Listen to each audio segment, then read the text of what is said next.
All right, the unusual and extreme weather conditions is gripping the country. A severe heat wave continues to sweep through several regions, while thunderstorms and heavy rains have triggered dangerous floods in others.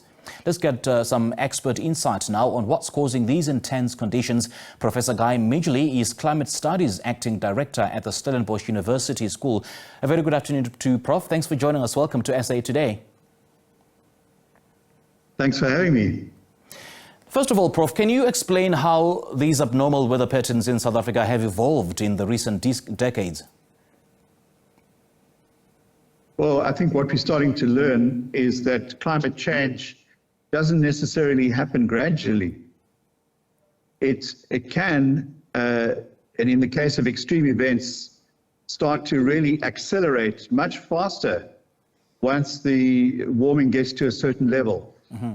And you see this especially in the effect of extreme wind, because what we now understand is that the damage due to wind increases not with the wind speed, but with the square of the wind speed.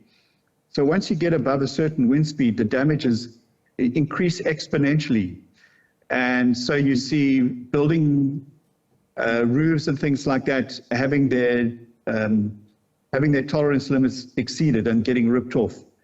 And that is a real problem for us. We're starting to learn this now very fast. And what key changes are you observing in terms of, the frequency, the intensity, the duration of events like heat waves, storms and floods?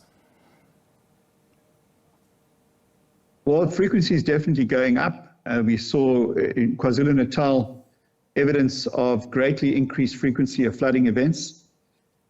But the problem is with these events, it can take quite a long time to put together the evidence, and that it depends on how well our weather monitoring is being done. So you can look back in history to make sure whether or not that this is real or whether or not it's a function of something else. Yeah. Some people would argue that increased flooding is not really due to climate change. It's because people are settling more and more closely to risky areas. Yeah. In truth, it's probably a combination of both. But there's very little doubt that we are now living in an age of consequence.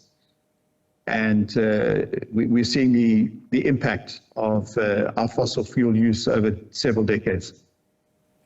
Yeah, and I want us to, extend this conversation to human activities. You just mentioned fossil fuel use, such as urbanization, such as industrial emissions, the kind of role that these play in exacerbating these extreme weather events in South Africa. Well, urbanization can be done in a way that is much more sustainable. In fact, putting people together in urban arrangements is possibly one of our best adaptations. Mm-hmm. If we can build the kinds of cities that are adapted to climate, which can help with reducing the heat island effect and provide protection and jobs for people. If we can work out how to move surface water off streets much more quickly to prevent flooding, there's a lot that we can do to reduce risks due to extreme climate.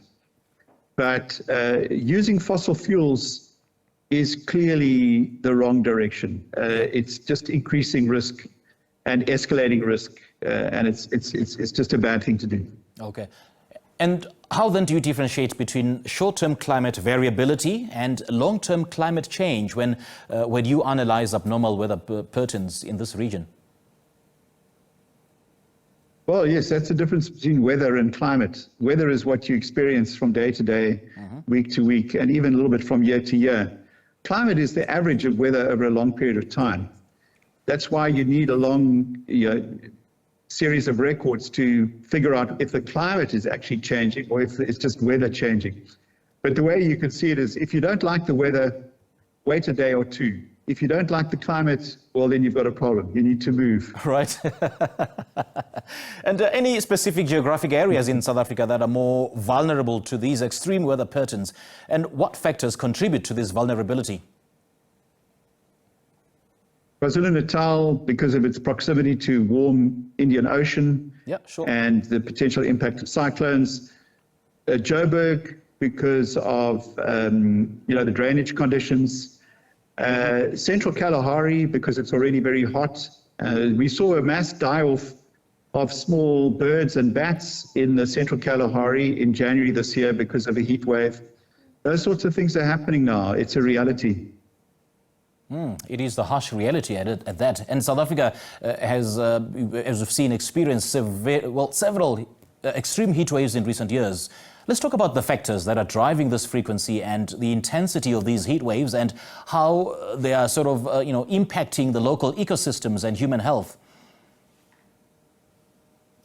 Well, we've seen some tragic human health consequences with farm workers are particularly vulnerable to high temperature and humidity conditions. Do you know that human beings cannot survive for more than a few hours if the air temperature exceeds about 33 to 34 degrees and humidity gets close to 100%.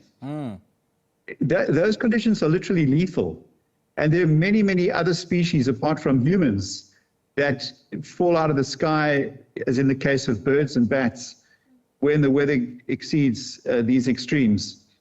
And that means that those species can no longer live where those conditions occur.